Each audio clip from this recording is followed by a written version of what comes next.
Good evening. Welcome to my channel. Hit the like button and subscribe. So I want to talk about Sebastian Rogers. This case has been so full of drama. I've never seen a case like it. Like, I follow lots of true crime, missing, and this case has just been horrible. Just too much drama. The focus needs to be put back on Sebastian. All the rumors and speculation and all that, it needs to stop. Like, really, it needs to stop. It's doing nothing to help bring Sebastian home or to find him. I want to talk about a few things. Let's talk about a few scenarios besides the mom and stepdad or the bio dad or whatever, because as of now, there's no evidence that any of them did anything. And in a missing child's case, we really need to look at all scenarios, because anything's possible. We can't get so fixated on one scenario that we get tunnel vision and can't see nothing else. Let's just think out of the box for a few minutes and just think of other things and other possible scenarios. I have a couple scenarios that I would like to discuss. So, they said that Sebastian was going to live with Seth at the end of the school year and was going to go to school at Seth's. Then it comes out that Sebastian didn't want to go live with Seth.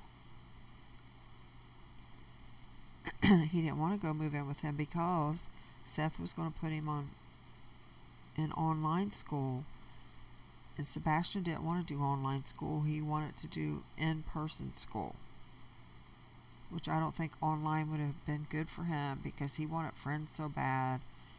At least with in-person schooling, he had that socialization with other people, which he needed and was good for him. Plus, if he had he probably had an IEP because of his disabilities.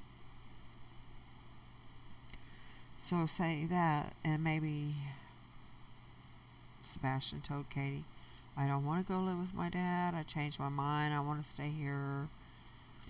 Maybe Katie tried to talk to him and say, well, your dad's really excited for you to come live with him. Let's try it for a little bit. If it doesn't work out, you can come back. So maybe Sebastian just thought of it a while and just absolutely didn't want to.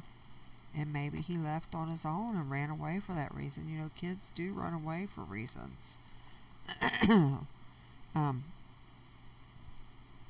Excuse me, sorry. It happens. Kids run away. They get upset about things, or lots of reasons kids run away. This could have caused Sebastian to run away because he didn't want to go live with his dad's. Then maybe he got lost after he left the house. Or maybe he went outside to run away and someone picked him up walking and abducted him.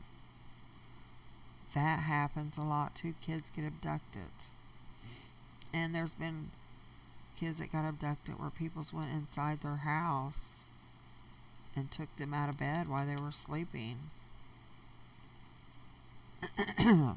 Another scenario I want us to talk about is an online predator. Everybody keeps saying, no, he didn't have internet, but he did have internet access at Seth's house. Let's think about this for a minute. So Seth said that there was times that he had to leave Sebastian home alone while he went to work. Seth worked 12-hour shifts at nighttime, so 7 p to 7 a. He would have to leave his house around 6:15 in the evening and didn't get home until, say, 7:45, 8 a.m. Seth's already said he can't have his phone in the jail. So he wasn't checking on Sebastian or nothing like that. And it also come out that Sebastian had his own PlayStation. Seth at first tried to say that Sebastian played Seth's PlayStation while Seth sat on his phone and played games while Sebastian played his PlayStation. But then it came out that Sebastian had his own PlayStation. So you can't tell me a 15-year-old kid that's home alone and no adult isn't playing online.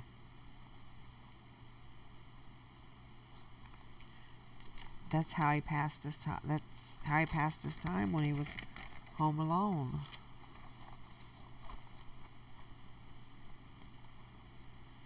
You know, he's 15. That's what boys do. So let's say he had been playing these games at Seth's while he was home alone, and he met this online predator. This person could have acted like he was younger, a young kid, gained his trust, said he wanted to meet up with him. You know, and the way the parents talk, Sebastian wanted friends really badly. So it would have been easily to gain his trust. You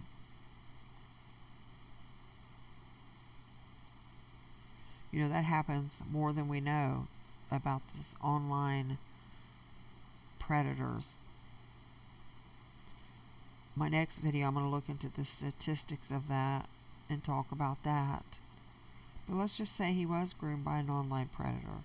This person would have earned his trust over time. You know, and eventually Sebastian would have gave all his information to this person. And this person could have said, well, let's meet. I'll come to your house, you come outside, and we'll just meet, or let's go do something. And Seth said Sebastian wasn't good on time, so he didn't think nothing of it being nighttime, bedtime, whatever. He just wanted to meet his friend. Maybe the guy said, or girl, whatever, we'll go get an ice cream, we'll go to movies, we'll go do this, we'll go do that. Just come outside. Or just come out on your porch and meet me and we'll sit here and talk for a few. And Sebastian did. That person could have took him. That happens too. Like I said, I'm going to look into the statistics for my next video. I just wanted to make a video just to get started. This is my first live. And I'm really tired. I have a scratchy throat. So please excuse my voice. I just want to say, guys, let's get our focus back on Sebastian and stop all the bashing and the speculations and the finger pointing and the rumors. That's not doing nothing but causing division, and it's not doing nothing to bring Sebastian home.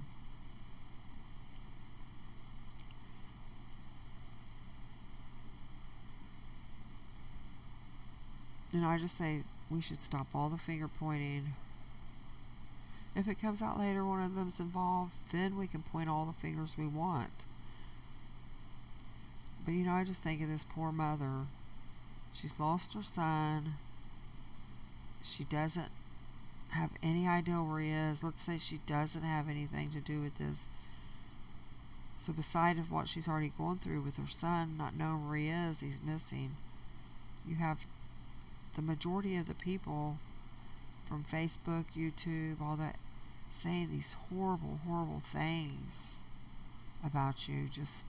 I just couldn't imagine how she felt. Like, we need to have empathy for mothers and fathers in this situation, and this can't be just one-sided. You know, people want to talk about abuse. Okay, well, it's been said that Seth abused Sebastian right in front of principal, hit him in the head, and the principal called CPS on him, so CPS has been called on Seth too. We just haven't been able to dig in Seth's past. That just all needs to stop until we know the truth about everything. And then believe in every person that calls into YouTube and saying, I'm a neighbor, or I'm a coworker, I'm a neighbor, and I seen all this abuse, but yet I did nothing about it. I didn't even call the police or CPS or anything like that. You guys, don't be don't just listen to what people say. Anybody can call in and say that. I could call in and say I'm whoever I want it to say and say this big story. It doesn't mean it's true. And in cases like this, some people do this. They do that, like, just for their 5 minutes of fame.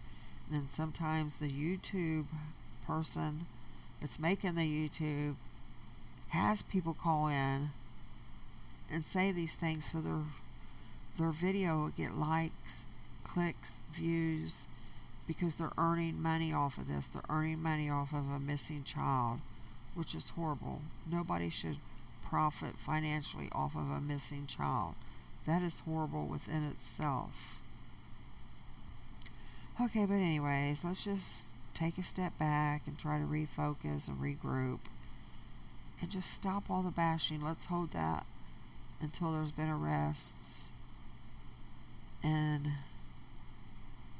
the truth comes out. Thank you for watching, and I'll be back soon to make that statistics video. Good night.